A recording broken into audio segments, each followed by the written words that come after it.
नमस्कार दोस्तों। वो फर्स्ट वीडियो था जो हमारा कंप्लीट हुआ, उसका मैंने लिंक डिस्क्रिप्शन बॉक्स में शेयर कर दिया है। खैर उसी को हम कंटिन्यू करते हैं। नेक्स्ट है कलर रेवोल्यूशन से रिलेटेड बात। देखो अभी एससीओ की जब मीटिंग हुई तो चाइना के प्रेसिडेंट शी जिनपिंग ने रशिया और इंडिया को और बाकी संघाई कॉरपोरेशन ऑर्गेनाइजेशन के मेंबर्स को क्या कहा कि वेस्टर्न कंट्रीज जो हैं या मेन फॉरेन पावर्स का नाम लेकर के मेनली अमेरिका की तरफ इंडिकेशन करके कहा कि वो कलर रेवोल्यूशन जो है वो फैलाना चाहते हैं और डिस्टेबलाइज करना चाहते हैं सिस्टम को। अब देखा जाए तो कलर रेवोल्यूशन का कॉन्सेप्ट क्या है थोड़ा वो हम समझते हैं। देखो जहां जहां पर भी अथॉरिटेरियन लीडर्स है ना, उनको इस तरीके की कलर रेवोल्यूशन से बहुत ज्यादा डर लगता है, क्योंकि ये कलर कोड के बेसिस पे एक तरीके की रेवोल्यूशन मतलब क्रांति शुरू होती है जहां पर एक आम आदमी रोड पे उतरता है और उस अथॉरिटेरियन लीडर को हटा करके अपने हाथों में सत्ता लेने की कोशिश करता है, मतलब डेमोक्रेसी इंस्टॉल करने की बात करते हैं। और आपको पता है कि रशिया में अथॉरिटेरियन रिजीम है, नाम डेमोक्रेसी है। कम्युनिस्ट रिजीम चल रहा है कहाँ पे, यहाँ पे आप देख सकते हो रशिया में। और बाकी एससीओ के जो मेंबर्स हैं जिसमें कजाकिस्तान देख लो, उज्बेकिस्तान देख लो, किर्गिस्तान देख लो, और ये तुर्कमेनिस्तान को छोड़ दो, किर्गिस्तान और तजिकिस्तान, ये हैं चार। और इनमें भी अथॉरिटेरियन रिजीम चल रहा है। ईरान को देख लो, वहां पर भी नाम डेमोक्रेसी है और कोई मतलब वाली चीज नहीं है। तो कुल मिलाकर के बात कि एससीओ में केवल इंडिया एक ऐसा कंट्री है जो कि डेमोक्रेटिक कंट्री है, बाकी तो इतने ज्यादा है नहीं कंट्रीज, नाम डेमोक्रेसी हो सकती है उनमें। तो शी जिनपिंग ने ये बात कही कि भाई कलर रेवोल्यूशन को भड़काया जा रहा है। और ये जो चीज है ना, कलर रेवोल्यूशन का जो आइडिया है वो स्टार्ट हुआ था ईस्टर्न यूरोपियन कंट्रीज में। पर्टिकुलरली हम बात करें यूक्रेन में जब ऑरेंज रेवोल्यूशन स्टार्ट हुआ था तब से।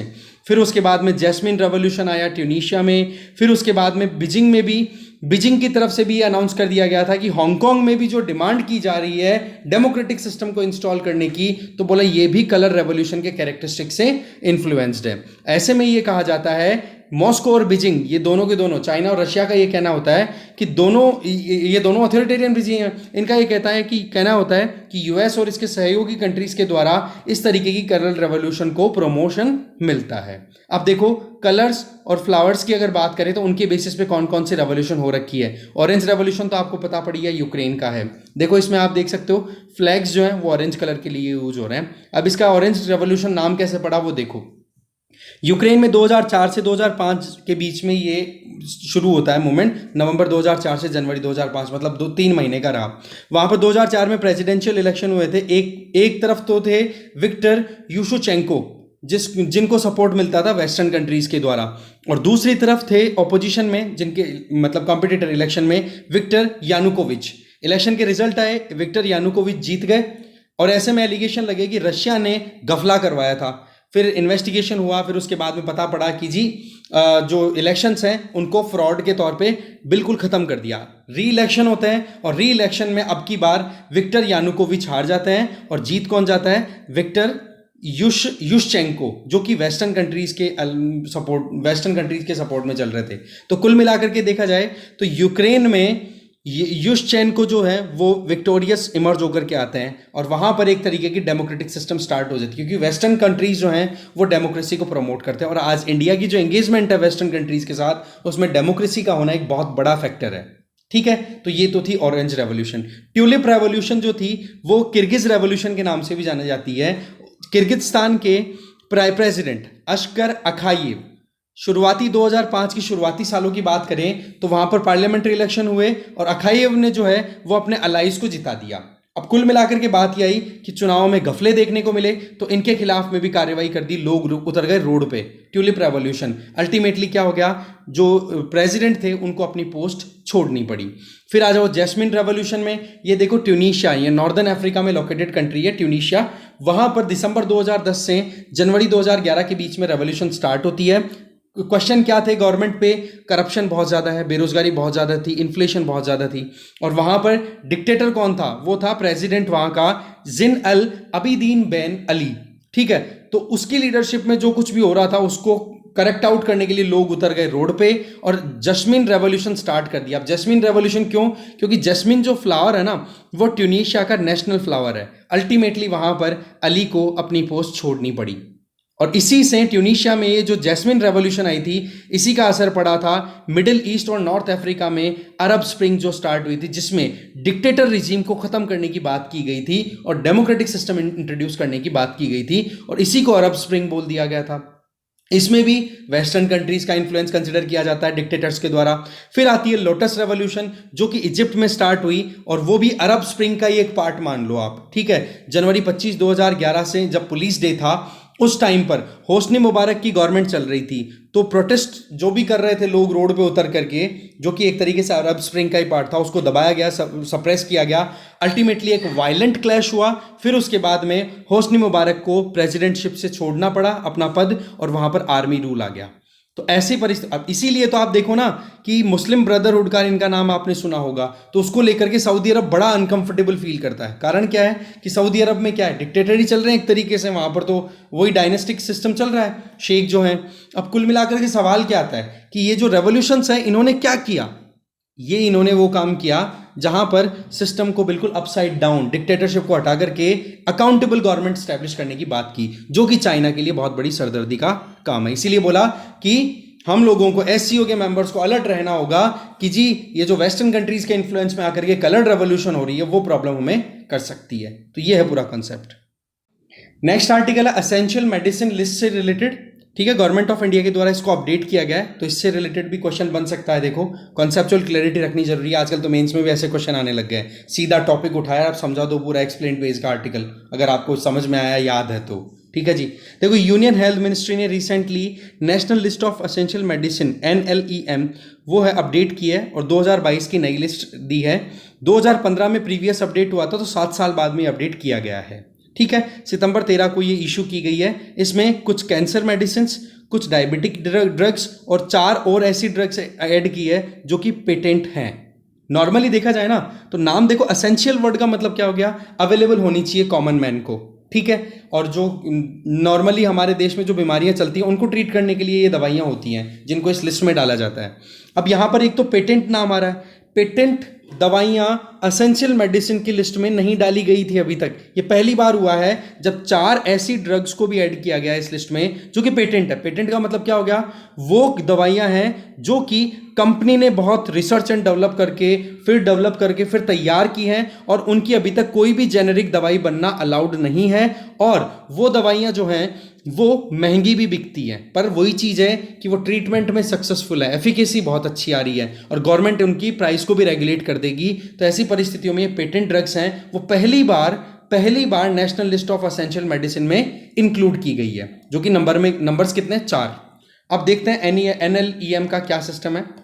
देखो, इसमें एक्सपर्ट्स के साथ में कंसल्टेशन किया जाता है, स्टेक होल्डर्स के साथ में, चाहे वो मेडिसिन मैन्युफैक्चरर हो या फिर जो मेडिसिन रिकमेंडेशन करने वाले जो डॉक्टर्स हैं उनके साथ में, क्योंकि ज़्यादातर पॉपुलेशन को हम प्रायोरिटी में रखते हैं, और हेल्थ जितनी अच्छी रहेगी तो आपको पता अच्छा रहता है। तो उस पॉइंट ऑफ व्यू से तो ट्रीटमेंट, कुछ पर्टिकुलर कंडीशन, कॉस्ट इफेक्टिवनेस, ये सारी चीज़ें देख करके ड्रग्स को इस लिस्ट में डाली जाती है, जो सस्ती दवाई हो और जो आप देख सकते हो इफेक्टिव भी हो अपने ट्रीटमेंट के लिए, ठीक है। इसमें जेनेरिक दवाइयाँ हैं, उनको इंक्लूड किया जाता है, ठीक है।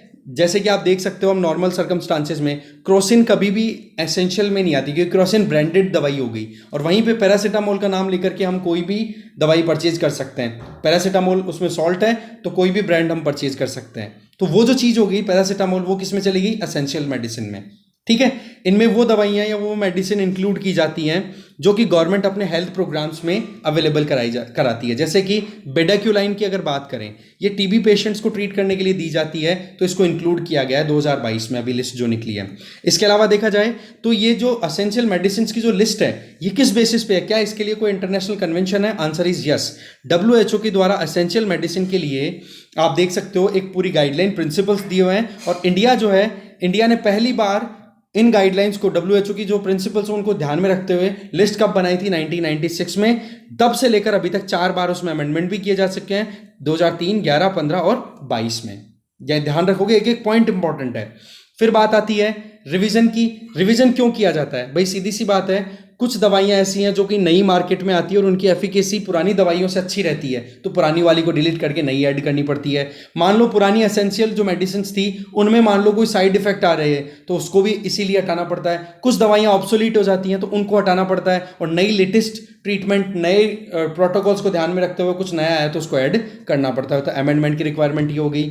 फिर आप देखो कि ये जो असेंशियल मेडिसिन की लिस्ट होती है इसमें गवर्नमेंट हेल्थ फैसिलिटीज़ पर जो दवाइयाँ अवेलेबल होती हैं वो ज़रूर होती हैं इसमें, क्योंकि आपको पता है कि बहुत सारी गवर्नमेंट फैसिलिटीज़ पर बहुत सारी दवाइयाँ ऐसी होती हैं जो फ्री ऑफ कॉस्ट अवेलेबल कराई जाती हैं, और उन दवाइयों को अवेलेबल कराने के लिए सबसे पहले असेंशियल मेडिसिन के तौर पर डिक्लेयर करना होता है, जिससे कि उनकी कॉस्ट रिड्यूस की जा सके, जिससे कि एक इंडिविजुअल अगर बाहर मार्केट से भी परचेज करना चाहे तो उसको सस्ते में वो दवाइयाँ मिल जाए, क्योंकि डॉक्टर तो रिकमेंड उन्हीं में से करेगा।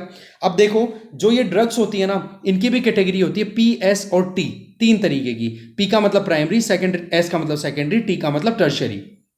तो तीनों कैटेगरी के लेवल पे जो ड्रग्स हैं उन्हीं हिसाब से अवेलेबल होती है। जैसे प्राइमरी नॉर्मल ट्रीटमेंट हमें चाहिए उस हिसाब से, सेकेंडरी ट्रीटमेंट का मतलब आप सेकेंडरी या टर्शरी में अगर हम जाएं तो वहाँ पर क्या लेवल की, जैसे सिजेरियन या कोई सर्जरी करवाई है तो ट्रीटमेंट दिलाना हो, या थोड़ी सी क्रिटिकल बीमारियाँ हैं उनके लिए ट्रीटमेंट, तो इस तरीके से कैटेगराइज किया जाता है पीएसटी की कैटेगरी में दवाइयों को। और जो NLEM है इसमें कई दवाइयों को जो है आप देख सकते हो यहाँ पर स्विचिंग कराई गई है। फॉर एग्जांपल एंटीबायोटिक्स हैं वो भी ऐड की गई है, ठीक है। वो किस पे डिपेंडेंट है कि रेजिस्टेंस कितना क्या डेवलप हो रहा है। आपको पता है कि जब कभी भी कोई भी एंटीबायोटिक ज़्यादा ले ली जाती है या फिर कोर्स के हिसाब से कम ली जाए किसी भी बैक्टीरियल इन्फेक्शन को कंटेन करने में, तो वो ड्रग रेजिस्टेंट क्रिएट कर देता है, जो कि फिर बाद में लॉन्ग टर्म में प्रॉब्लम क्रिएट करता है एक इंडिविजुअल की बॉडी में। तो उस चीज़ को हम बोलते हैं ड्रग रेजिस्टेंस। तो उसके हिसाब से भी एंटीबायोटिक्स को अपडेट करना होता है, जो कि अब की बार की गई है। गवर्नमेंट जो है वो फ्री मेडिसिन दिलाती है, आपको बताई दिया मैंने।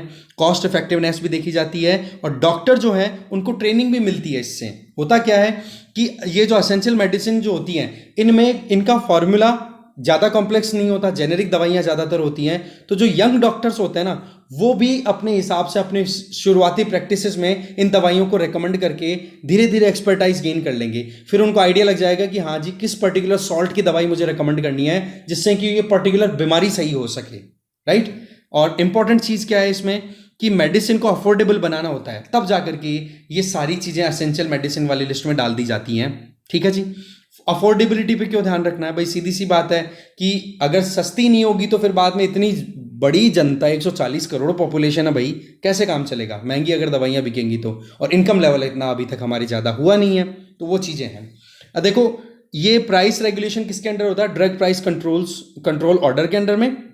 और ये जो national list of essential medicine होती है इसमें गवर्नमेंट इन ऑर्डर्स के हिसाब से ऑर्डर डिक्लेयर करके प्राइस को रेगुलेट कर सकता है, ठीक है। और आप देख सकते हो ये हो गया हमारा। NLEM की बात करें, ये जो एसेंशियल मेडिसिन की लिस्ट है इसमें कंपनीज को पहले कॉन्फिडेंस, ऐसा नहीं है जैसे मान लो कि ड्रग को NLEM में ऐड कर दिया गया, अब उसकी प्राइस चेंज करनी है तो प्राइस गवर्नमेंट ही पहले डिक्लेरेशन देगी। ऐसे नहीं कि जिस भी कंपनी की आपने ड्रग उसमें ऐड कर दी और उस कंपनी ने अपनी प्राइस राइज कर दी, नहीं, कंपनी अपने आप से नहीं कर सकती है, गवर्नमेंट से पहले पूछना पड़ेगा, गवर्नमेंट फिर देगी अप्रूवल, तब जाके काम होगा। और ये रेगुलेशन का काम कौन करता है, NPPA, नप्पा, ठीक है, जो कि फार्मास्यूटिकल मिनिस्ट्री के अंडर आती है। इस इंस्टीट्यूशन के बारे में एक बार जरूर आप UPSC पॉइंट ऑफ व्यू से पढ़ोगे, ठीक है। और मार्केट और प्राइस किस पे डिपेंड करेगी, होलसेल प्राइस इंडेक्स के बेसिस पे डिमांड सप्लाई वाला कॉन्सेप्ट लगेगा दवाइयों पे, सिंपल सी बात है।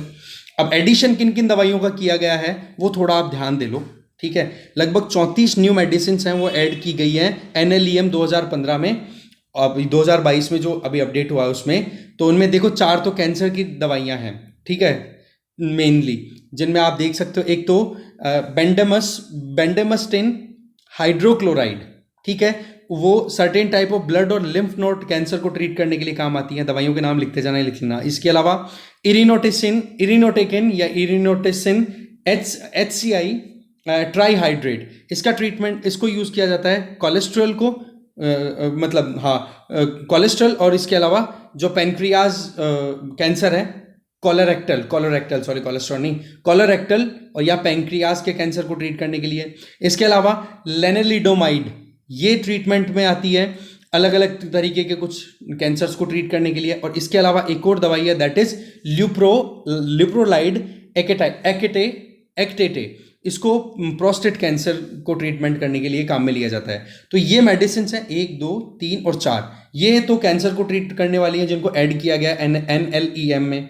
इसके अलावा देखा जाए तो कुछ ऐसी मेडिसिन हैं, इसके अलावा डायबिटीज़ को ट्रीट करने के लिए एक मेडिसिन तो ये ऐड की गई है इस एसेंशियल मेडिसिन लिस्ट में। एक का नाम है टेनेली ग्लिप्टिन और एक है इंसुलिन ग्लेरगाइन, ठीक है, ये ऐड की गई है, ये डायबिटीज़ को ट्रीट करने के लिए। इसके अलावा रोटावायरस वैक्सीन, जो कि गवर्नमेंट ऑफ इंडिया के द्वारा जो चलाया जाने वाला यूनिवर्सल इम्यूनाइजेशन प्रोग्राम है ना, उसमें एडेड है, उसको भी एसेंशियल मेडिसिन लिस्ट में ऐड कर दी गई है। इसके अलावा 4 ऐसी ड्रग्स हैं जो कि पेटेंट है। पेटेंट का मतलब आप जानते हो, जब फॉर्मूला रिसर्च एंड डेवलपमेंट के बाद में जब भी कोई नई चीज़ बनाई जाती है, मान लो हम दवाई की बात करें, ड्रग की, तो उस फॉर्मूला को अपने नाम पर रजिस्टर करवा लेती है, ठीक है, कंपनियां, और वो पेटेंट जब तक रहता है तब तक कोई दूसरी कंपनी या दूसरा मैन्युफैक्चरर उस दवाई को नहीं बनाएगा, और बनाएगा तो पहले इनसे अप्रूवल लेना पड़ेगा।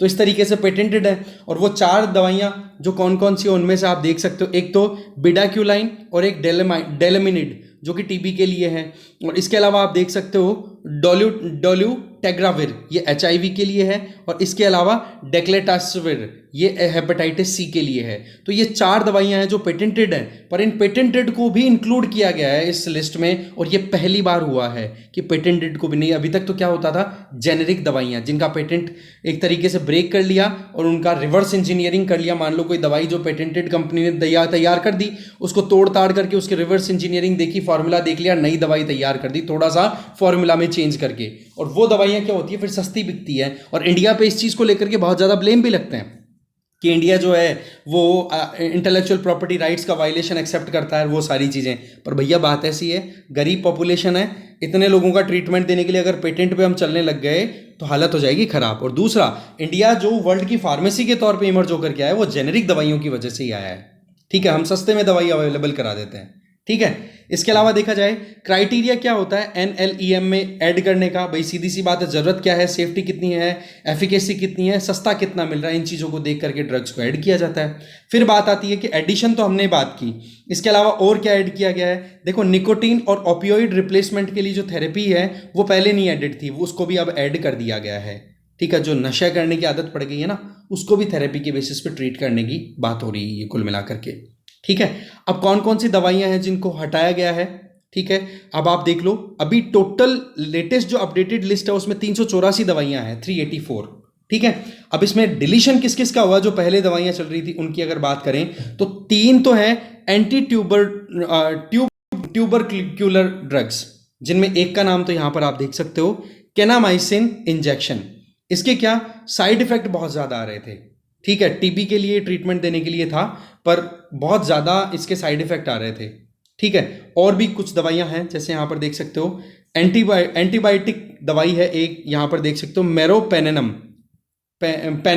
ठीक है, ये एंटी पैरासाइटिक इन्वर्मेक्टिन है, एक है एंटी पैरासाइटिक इन्वर्मेक्टिन। इन दोनों को ऐड किया गया है। हटाया किसको गया है, एक तो ये ऊपर वाली हो गई और एक नीचे वाली एक और है एंटी माइक्रोबियल जो दवाइयां हैं उनको, जैसे नाम यहाँ पर दिया हुआ है कैप्रेसोमाइसिन या फिर गैनेसिल, ये नाम देख लेना भाई जो भी है, ठीक है। ये दवाइयां हटा दी गई है, ये रिमूवल है। इसके अलावा पेट्रोलियम जेली जो हम बोलते हैं ना, वेस्लीन वाला जो, वो और ब्लीचिंग पाउडर, इनको भी लिस्ट से हटा दिया गया है।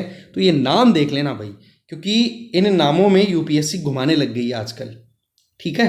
तो थोड़ा सा इस आर्टिकल को अच्छे से समझने की कोशिश करना, ठीक है। कौन कौन सी दवाइयाँ हटाई हैं, कौन सी ऐड की हैं, जो कम से कम इस आर्टिकल में आ गई, कम से कम वो तो ध्यान दे लें। सारियों का तो पता नहीं पड़ेगा हमें, न याद रहेगी, पर कई बार प्रीलिम्स में ये उलझा देते हैं उल्टे सीधे जो वर्ड्स हैं, ठीक है, ये ध्यान रख लेना है। जैसे यहाँ पर अगर मैं बात बोलूँ, ये 4 दवाइयाँ हैं, ठीक है, या फिर हम बात करें, ये तो अलग अलग होगी, चलो ठीक है, ये यहाँ पर 4 दवाइयाँ हैं, ये मान लो, ये चारों दवाइयाँ किसके लिए थी, किसी ना किसी तरीके के कैंसर को ट्रीट करने के लिए। तो ये क्वेश्चन में दे देगी यूपीएससी, और फिर पूछ लेगी ये रिसेंटली न्यूज़ में थी, क्या थी, बस यहीं पे फिर उलझ जाते हैं। या तो फिर आप फर्टिलाइजर के टिक लगाते हो या किसी और के लगाते हो। ये क्या है, ड्रग्स हैं टू ट्रीट कैंसर्स। आगे चलते हैं, फिर हम आ गए फ्रंट पेज पे।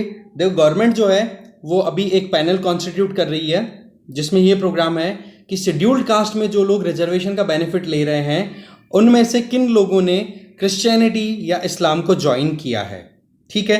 अब इसमें देखने वाली बात यह है कि क्योंकि वो दलित्स हैं बेसिकली, और दलित्स को रिजर्वेशन का प्रोविजन आपको पता है 15% का दिया हुआ है। और दलित्स में वैसे हम कैटेगराइजेशन में ले तो किस किस को लिया जाता है? देखो सबसे पहली चीज़, दलित बोलते किसको है? एक तो एससी कम्युनिटी, एक हो गई एसटी कम्युनिटी, एक हो गई ओबीसीज, और इसके अलावा और जो रिलीजियस माइनॉरिटी, इन सबको कंबाइंडली दलित बोल दिया जाता है। समझ गए? तो ऐसे में वो शेड्यूल्ड कास्ट के लोग जिन्होंने हिंदुइज्म, बुद्धिज्म या सिखिज्म को छोड़ करके दूसरे किसी रिलीजन को ज्वाइन किया है, तो उनकी लिस्ट अपडेट करना, जिससे पता पड़ जाए कि हाँ भाई वो रिजर्वेशन के लिए एलिजिबल है या नहीं, क्योंकि आपको पता है कि माइनॉरिटीज के लिए अलग प्रोविजन किए हुए हैं। ठीक है, अब ये चीज़ जो है वो अभी तक तो गवर्नमेंट ने तो ओपन नहीं किया, कुछ सोर्सेज से पता पड़ा है। ठीक है, इंडियन एक्सप्रेस को मिनिस्ट्री ऑफ माइनॉरिटी अफेयर्स और department of personal and training के द्वारा ये निकला है कि हाँ जी गवर्नमेंट ने इस चीज़ को अप्रूवल दे दिया है रिव्यू करने के पॉइंट ऑफ व्यू से। वैसे देखा जाए तो 1950 में शेड्यूल्ड कास्ट के लिए ऑर्डर्स डिक्लेयर किए गए थे, the constitution order 1950 for scheduled caste under article 341, जिसमें क्या प्रोविजन था कि रिलीजियस जो अलग अलग रिलीजन है, for example Hinduism, Sikhism and Buddhism, इनमें जो भी शेड्यूल्ड कास्ट के लोग हैं उन लोगों के लिए रिजर्वेशन के लिए या कुछ स्पेशल प्रोविजन किए जाएंगे। पहले अगर शुरुआत में देखें ना, ये जब ऑर्डर आया था, ठीक है, इनिशियली ये आया था 1950 में, तब तो केवल हिंदूज को इंक्लूड किया हुआ था। फिर 1956 में इसमें जो आप देख सकते हो सिख्स हैं उनको भी इंक्लूड कर दिया गया था। 1990 में फिर बुद्धिस्ट को भी इंक्लूड कर दिया गया था। कुल मिलाकर के ये जो करंट है वो आर्टिकल 341 के अंडर में, the constitution scheduled caste order 1951 article 341 के अंडर में है, जिसमें हिंदू, सिख और बुद्धिस्ट शेड्यूल्ड कास्ट मेंबर्स सब के जो सारे मेंबर्स हैं वो इंक्लूडेड है। अब सवाल ये आ रहा है कि जिन्होंने इस अपने रिलीजन को छोड़ करके कोई दूसरा रिलीजन ज्वाइन कर लिया, for example Christianity, Islam, Judaism, कुछ भी, तो उन लोगों के लिए रिव्यू करने की बात की जा रही है गवर्नमेंट के द्वारा। अब इसमें जो कमीशन को टास्क, जो कमीशन कॉन्स्टिट्यूट हुआ, उसका टारगेट यही नहीं है कि हाँ भाई कन्वर्ट कितना हुआ है, ये भी देखा जाएगा कि शेड्यूल्ड कास्ट की लिस्ट में और किस किस को ऐड किया जा सकता है। ठीक है, और आप देख सकते हो इसके अलावा देखा जाए एससी कम्युनिटी को रिजर्वेशन कितना मिला हो, 15%, एसटी को 7.5%, ओबीसी को 27%। अच्छा, एक चीज़ हमें थोड़ा ध्यान रखनी है, एसटी कम्युनिटी है ना, शेड्यूल्ड ट्राइब्स, उनका चाहे कोई भी रिलीजन हो, उन सबको रिजर्वेशन का उनका बेनिफिट मिलेगा। ठीक है ना, जबकि एससी में रिलीजन वाला मुद्दा आ जाएगा। एसटी शेड्यूल्ड ट्राइब में कोई रिलीजियस फेथ को फॉलो करते हो, कोई फर्क नहीं पड़ेगा, उनको जो बेनिफिट मिलने हैं वो मिलेंगे, चाहे फिर वो कोई भी रिलीजन से बिलोंग करते हो। देखो 2004 में यूपीए गवर्नमेंट के द्वारा इस चीज़ पे फोकस किया गया था कि भाई ज़रूर हमें इस चीज़ पर रिव्यू करने की ज़रूरत है, और जो सोशियो इकोनॉमिकली बैकवर्ड क्लासेस हैं उनके लिए भी हमें थोड़ा ध्यान रखने की ज़रूरत है, उनको भी थोड़ा सा बेनिफिट देना होगा। तो ऐसे में 2007 में मतलब उस टाइम पे चीफ जस्टिस ऑफ इंडिया थे रंगनाथ मिश्र, उनकी लीडरशिप में एक कमीशन कॉन्स्टिट्यूट किया गया, रंगनाथ मिश्र कमीशन, और उस कमीशन ने अपनी रिपोर्ट है वो रिकमेंडेशन जो है सबमिट कर दी थी, पर गवर्नमेंट ने काम नहीं किया। उसमें रंगनाथ मिश्र कमीशन ने क्या रिकमेंडेशन दी थी कि जी रिलीजन जो वर्ड है इसको हटा दो और सबको आप इक्वली ट्रीट कर लो, एससी में भी रिलीजन को हटा दो जैसे कि आपने एसटी में कर रखा है, पर रिकमेंडेशन को एक्सेप्ट नहीं किया गया। फिर 2007 में नेशनल कमीशन फॉर माइनॉरिटीज़ ने एक कंक्लूजन निकाला कि जो दलित क्रिश्चियन है, दलित मुस्लिम्स हैं, उनको भी आप एससी स्टेटस में डाल दो, पर उस पर भी अभी तक कोई काम नहीं किया गया, और ये कह के हटा दिया गया कि भाई रिलायबल सर्वे नहीं हुआ था कमीशन के द्वारा। अब देखने वाली बात है कि अब क्या होता है। ठीक है, तो ध्यान रखना, एसटी कम्युनिटी से बिलोंग करने वाले किसी भी रिलीजन को मानते हो कोई फर्क नहीं पड़ता, और एससी में रिलीजन का असर पड़ता है जब भी उनको कोई बेनिफिट मिलते हैं गवर्नमेंट की तरफ से। ठीक है, नेक्स्ट है इलेक्ट्रिसिटी को लेकर के सेंट्रल और स्टेट गवर्नमेंट्स के बीच में एक और टसल क्रिएट हो गई है, एक और बैटलफील्ड तैयार हो गया है। वो ये कि सेंट्रल गवर्नमेंट जो है वो प्लान कर रही है एक सेंट्रलाइज्ड एंटिटी लाने के लिए, जिसको बोला जाता है मार्केट बेस्ड इकोनॉमिक डिस्पैच। इसमें यह किया जा रहा है कि यूनियन पावर मिनिस्ट्री है ना, वो ये काम कर रही है कि जितना भी पावर प्रोडक्शन होता है और उसको डिस्कॉम्स के द्वारा जो डिस्ट्रीब्यूट किया जाता है, उसको प्रॉपर रेगुलेशन की ज़रूरत है। ठीक है, अब इसके लिए स्टेट्स का ऑब्जेक्शन क्या आ रहा है कि भाई एग्जिस्टिंग जो सिस्टम है वो बड़ा डिसेंट्रलाइज्ड है, स्टेट्स को ऑटोनॉमी मिली हुई है इलेक्ट्रिसिटी डिस्ट्रीब्यूशन को लेकर के, वो आराम से अपने हिसाब से अपनी ज़रूरत के हिसाब से बिजली बेच सकते हैं और उसके हिसाब से वो बिजली खरीद मतलब बिजली की यूनिट का जो चार्जेज है टैरिफ है वो भी डिसाइड कर लेंगे। पर यहाँ पर सेंट्रल गवर्नमेंट के द्वारा जो ये काम किया जा रहा है जिसमें मार्केट बेस्ड इकोनॉमिक डिस्पैच का जो कॉन्सेप्ट लाया जा रहा है, बोले ये तो सेंट्रलाइजेशन हो जाएगा, स्टेट्स की जो ऑटोनॉमी है वो खत्म हो जाएगी, जो कि द इलेक्ट्रिसिटी एक्ट ऑफ 2003 के अंडर में अभी तक चलती आ रही है। सेंट्रल गवर्नमेंट का आर्ग्यूमेंट ये है कि भाई 1400 बिलियन यूनिट्स के लगभग हमारे कंजम्पशन है अगर हम पूरे साल की बात करें पूरे देश में, तो बोला इसके लिए हमें एक प्रॉपर मैनर में मैकेनिज्म बनाने की जरूरत है। तो इस तरीके का माहौल अभी बन रहा है दोनों के बीच में। सेंट्रल गवर्नमेंट का जो प्लान है that is one nation one grid one frequency one price formula, इस प्लान के ऊपर काम करना चाहती है सेंट्रल गवर्नमेंट। और वैसे देखा जाए तो पावर क्या है, एक कॉन्करेंट लिस्ट का सब्जेक्ट है, ठीक है, कॉन्स्टिट्यूशन की जो 7 शेड्यूलर्स में 3rd लिस्ट है कॉन्करेंट लिस्ट, उसका सब्जेक्ट है, जिसमें इलेक्ट्रिसिटी ग्रिड है उसको डिवाइड कर रखा है स्टेट्स में, ठीक है, और उन पे ऑटोनॉमस कंट्रोल दे रखा है। और वो कंट्रोल कौन करता है, स्टेट लोड डिस्पैच सेंटर्स हर एक स्टेट लेवल पे होते हैं, और उन स्टेट्स को क्लब करके रीजन वाइज क्षेत्र के हिसाब से रीजनल लोड डिस्पैच सेंटर्स हैं वो ओवरव्यू करते हैं, सुपरवाइज करते हैं, और इन रीजनल लोड डिस्पैच सेंटर्स को कंबाइन करके इनके ऊपर एक और अम्ब्रेला एंटिटी है that is national load dispatch centre, जो कि ओवरऑल इनको मॉनिटर करती है। तो इस तरीके से एक हायरार्की बनी हुई है। अब सेंट्रल गवर्नमेंट का प्लान ये है कि इन सबको हटा करके अल्टीमेटली जो एनएलडीसी है, ठीक है, नेशनल लोड डिस्पैच सेंटर, इसी के अंडर में एक प्रोग्राम लाया जाए, एक एल्गोरिदम जो है वो तैयार की जा चुकी है और उस एल्गोरिदम के बेसिस पे काम किया जाएगा। और वो एल्गोरिदम क्या है, सिक्योरिटी कंस्ट्रेंट इकोनॉमिक डिस्पैच। इसमें यह है कि जो कुछ भी कहीं पर कंजम्पशन हो रहा है इलेक्ट्रिसिटी का, जहां पर भी प्रोडक्शन हो रहा है इलेक्ट्रिसिटी का, उसमें एक बैलेंस बनाना, और वो ये एल्गोरिदम सॉल्व करेगी। ये एल्गोरिदम किसने तैयार की है, नेशनल लोड डिस्पैच सेंटर ने। तो कुल मिलाकर के स्टेट लोड डिस्पैच सेंटर का या रीजनल लोड डिस्पैच सेंटर का रोल है, उसको खत्म होते हुए देखते हुए स्टेट्स के द्वारा ऑब्जेक्शन किया जा रहा है। अब इसके पीछे कारण क्या है, देखो, एक तो ये पॉइंट बताया जा रहा है कि आने वाले टाइम पर इलेक्ट्रिसिटी पे बेस्ड हमारा बहुत सारा काम होने वाला है। एक तो रिन्यूएबल एनर्जी पे डिपेंडेंसी है, दूसरी इलेक्ट्रिक व्हीकल्स का हम ग्रिड बनाना चाहते हैं नेशनल लेवल पे इस तरीके से। और आजकल आप देख सकते हो वॉलंटरी पूलिंग भी की जा रही है कि हाँ भाई किसी के पास में ज़्यादा इलेक्ट्रिसिटी है, तो जैसे मान लो एक स्टेट के पास में इलेक्ट्रिसिटी प्रोडक्शन ज़्यादा है, दूसरे स्टेट के पास में इलेक्ट्रिसिटी की डिमांड ज़्यादा है, तो ऐसे में पॉइंट तो ये है कि सेंट्रल गवर्नमेंट जो है एक्सेस वाले से लेकर के डेफिसिट वाले को सप्लाई करवा देगा। पर अभी आपको पता है कि अगर एक स्टेट में गवर्नमेंट चल रही है कांग्रेस की, एक में बीजेपी की, मान लो कि कांग्रेस वाले के पास में इलेक्ट्रिसिटी सरप्लस में है और बीजेपी वाले से उनकी रिलेशन ठीक नहीं है, तो बिजली सस्ते में देंगे ही नहीं। तो ऐसी तरीके की प्रॉब्लम्स आती है, तो इनको सॉर्ट आउट करने के लिए कुल मिलाकर के inter state and intra state, with in state और across the state borders electricity की जो इश्यू है उनको सेटल करने के लिए गवर्नमेंट प्लान कर रही है। अब देखने वाली बात यह है कहां तक ये बात पहुंचती है। बाकी सेंट्रल गवर्नमेंट की तरफ से पावर मिनिस्ट्री के द्वारा ये प्रपोजल दिया जा चुका है।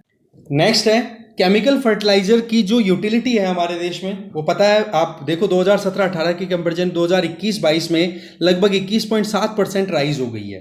तो इस चीज को कंट्रोल करने के लिए एक स्कीम लॉन्च हो रही है दैट इज पीएम प्रणाम। अब इस स्कीम के पीछे कारण क्या है वो थोड़ा समझो। देखो यूरिया का कंजम्पशन कितना 19.64% राइज हो गया 17-18 कंपेरिजन में 21-22 में। डीएपी जो डायमोनियम फॉस्फेट होता है वो कितना राइज हो गया। इसी तरीके से एमओपी म्यूरेट ऑफ पोटाश ये राइज हुआ, इसका कंजम्पशन भी। इसी तरीके से एनपीकेएस, ठीक है, nitrogen phosphorus potassium and sulphur का जो कॉम्प्लेक्स केमिकल फर्टिलाइजर है उसका कंजम्पशन भी राइज हुआ है। तो इस कंजम्पशन का राइजिंग पैटर्न है ना, इसको कंट्रोल करने के लिए गवर्नमेंट ने प्लान किया है। और ये प्रपोज स्कीम है, इसका फुल फॉर्म क्या होगा, prime minister promotion of alternate nutrient for agriculture management योजना, this is known as PM Pranam. अब स्कीम में क्या प्रोविजन है वो देखते हैं। सबसे पहला पॉइंट तो ये कि केमिकल फर्टिलाइजर जो यूज किए जा रहे हैं उनके यूज को कम किया जाए, इंसेंटिवाइज किया जाए स्टेट्स को कि केमिकल फर्टिलाइजर कम से कम कंज्यूम हो हमारे देश में। क्योंकि अगर इस करंट फाइनेंशियल ईयर की बात करें तो 2022-23 में लगभग 2.25 लाख करोड़ रुपए तक की सब्सिडी देनी पड़ेगी केमिकल फर्टिलाइजर्स पे। तो ये लोड आता है गवर्नमेंट पे। तो केमिकल फर्टिलाइजर के कंजम्पशन को रिड्यूस करना चाहती है सेंट्रल गवर्नमेंट, ठीक है, जो कि पिछले साल के कंपैरिजन में 39% ज़्यादा है। इसके पीछे कारण भी तो आपको पता होना चाहिए ना, क्योंकि एक्सटर्नल सप्लाई में इशू आ रहा है। फर्टिलाइजर प्रोड्यूस करने वाले जो कंट्रीज वो लड़ाई में फंसे हुए हैं, यूएस आई मीन यूक्रेन और रशिया, दोनों के दोनों। अब इसमें गवर्नमेंट क्या करने वाली है प्रणाम स्कीम में, देखो इसमें सोर्सेज से ये पता पड़ा है कि इसके लिए कोई सेपरेट बजट नहीं बनाया जाएगा इस स्कीम के लिए। इसमें क्या होगा, जो एग्जिस्टिंग फर्टिलाइजर सब्सिडी से रिलेटेड स्कीम्स है ना, उनमें जो पैसा बचेगा, ठीक है, उस पैसे का यूटिलाइजेशन किया जाएगा डिपार्टमेंट ऑफ फर्टिलाइजर के द्वारा, ठीक है। और आप देखो कि जो पैसे बचने वाले हैं, ठीक है, उसका 50% वो स्टेट्स को ग्रांट के तौर पे दे दिया जाएगा, एज इट इज ट्रांसफर कर दिया जाएगा, ठीक है। अब क्या होगा कि उस 50% जो स्टेट्स को मिला है ना, उसमें से जो स्टेट्स को मिला हुआ ग्रांट रहेगा, उसमें से 70% जो है वो स्टेट गवर्नमेंट के द्वारा एसेट क्रिएशन में इन्वेस्ट किया जाएगा। जैसे टेक्नोलॉजी लानी है कोई फर्टिलाइजर को प्रोड्यूस करने के लिए, या कोई नया फर्टिलाइजर तैयार करना है, या विलेज ब्लॉक या डिस्ट्रिक्ट लेवल पे कोई प्रोडक्शन यूनिट लगानी है, तो उसमें पैसा खर्च किया जाएगा। बचा हुआ जो 30% जो आया है, ग्रांट का जो 30% बच रहा है, वो किस में काम आएगा, फार्मर्स को, panchayat, farmer producer organization, self help group, या फिर जो दूसरे इन्वॉल्व स्टेक होल्डर्स हैं उनको इंसेंटिवाइज करना कि भाई फर्टिलाइजर, केमिकल फर्टिलाइजर यूज करने से क्या नुकसान है और कैसे हम इसको रिड्यूस कर सकते हैं, उसकी अवेयरनेस फैलाने के लिए वैसा खर्च किया जाएगा। तो ओवरऑल ये है प्रोग्राम, क्योंकि आप देख सकते हो हमने डेटा देख लिया कि कितना फर्टिलाइजर कंजम्पशन बढ़ा है।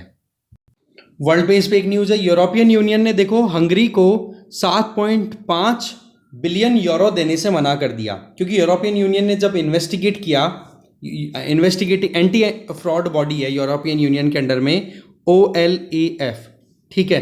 तो इस इन्वेस्टिगेटिंग एजेंसी ने जब पता किया तो पता पड़ा कि एक तो यहाँ पर करप्शन बहुत ज़्यादा है, ठीक है। हंगरी में जो भी पैसा भेजा जाता है यूरोपियन यूनियन की तरफ से हंगरी को, उस पैसे का एक तो पूरा ब्यौरा नहीं देते हैं ये लोग जब भी पूरी ऑडिटिंग होती है। दूसरी प्रॉब्लम ये निकल के आई है कि व्लादिमीर पुतिन के साथ में हंगरी के प्राइम मिनिस्टर के लिंक निकल रहे हैं, जिसकी वजह से क्या हो रहा है कि जितनी बार भी यूरोपियन यूनियन कोई सैंक्शंस लगाता है रशिया पे, उनको एक कहते ना कि इफेक्ट जो आता है वो नहीं आ पा रहा है।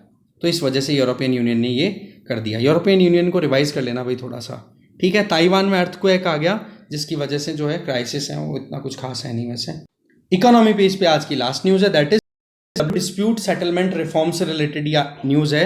इसमें क्या हो रहा है, इंडोनेशिया के बाली में आप देखो G20 कंट्रीज़ की मीटिंग हो रही है, जिसमें बातचीत होगी वर्ल्ड ट्रेड ऑर्गेनाइजेशन का जो डिस्प्यूट सेटलमेंट सिस्टम है ना, उसके अंदर रिफॉर्म्स लाने के लिए। अब WTO जो है आपको पता है 164 देशों का मल्टीलेटरल बॉडी है। काम क्या है, ग्लोबल एक्सपोर्ट को राइज करना और एक्सपोर्ट और इंपोर्ट रिलेटेड जो भी नॉर्म्स हैं उनको रेगुलेट करना, और अगर कोई दो ट्रेडिंग पार्टनर्स के बीच में कोई डिस्प्यूट है तो उनको सॉर्ट आउट कराना, ठीक है ना। अब ग्लोबल ट्रेड एक्सपर्ट्स की अगर बात करें तो डिस्प्यूट सेटलमेंट मैकेनिज्म है ना, इसको क्या बोलते हैं, WTO का जेवल इन द क्राउन। मतलब WTO में सबसे इंपॉर्टेंट अगर कोई बॉडी है तो डिस्प्यूट सेटलमेंट बॉडी है। इसमें देखो दो तरीके से डिस्प्यूट्स को सॉर्ट आउट किया जाता है। पहला तरीका तो ये कि जो पार्टीज इन्वॉल्व हैं किसी भी डिस्प्यूट में, उनको बिठाया जाए, बातचीत करवाई जाए और म्यूचुअल एग्रीमेंट निकाल दिया जाए, दैट विल बी सॉल्यूशन। अगर मान लो कि उनके बीच में बातचीत से कोई रास्ता नहीं निकलता है तो फिर उसके बाद में एडजुडिकेशन होगा, केस लड़ा जाएगा प्रॉपर, ठीक है। और वो केस लड़ने का तरीका क्या होगा, आप ये जो एडजुडिकेटिंग बॉडी है इसमें सुनवाई होगी प्रॉपर, और सुनवाई के बाद में जो जजमेंट आ गया उस जजमेंट को फाइनल माना जाता है। फिर भी मान लो कि कोई संतुष्ट नहीं है कोई सी पार्टी, तो अपील कर सकती है। तो ये जो डिस्प्यूटिंग जो ये बॉडी है, ठीक है, डिस्प्यूट रिड्रेसल वाली बॉडी, इसके वर्डिक्ट के अगेंस्ट में अपील की जा सकती है, किसमें, एपेलेट ट्रिब्यूनल में, ठीक है। एपेलेट बॉडी भी है और उसका फाइनल जो है डिसीजन जो होगा वो बिल्कुल फाइनल ही होगा, फिर उसके बाद में कोई अप्रोच नहीं हो पाएगी। तो WTO का जो डिस्प्यूट वाला सिस्टम है, डिस्प्यूट सेटलमेंट सिस्टम, इसको थोड़ा आप रिवाइज और कर लेना अच्छे से। आज डिस्कशन उस वीडियो को मिला करके लगभग 55 मिनट से भी ज़्यादा हो गया। खैर कोई नहीं, कंटेंट बहुत सारा था, चीज़ें बहुत अच्छी थी, इसलिए देखना ज़रूरी था हमारे लिए। और आज जो भी ज्योग्राफिकल लोकेशंस आई है प्लीज़ आप उनका मैप देख लेना, ठीक है। मैं मैप ऐड कर देता पर वीडियो बहुत लेंदी हो रहा है, बोलते बोलते भी हो जाता है कई बार, ठीक है। तो आप एक बार खुद से कर लेना, जो भी ज्योग्राफिकल नाम आए, चाहे हंगरी का नाम आ गया, यूरोपियन यूनियन का नाम आ गया, इसके अलावा हमने और क्या देखा, ये क्या नाम है इसका, ताइवान वाला, ये रिवाइज कर लेना मैप, ठीक है। डिस्कशन यही खत्म है, थैंक यू वेरी मच।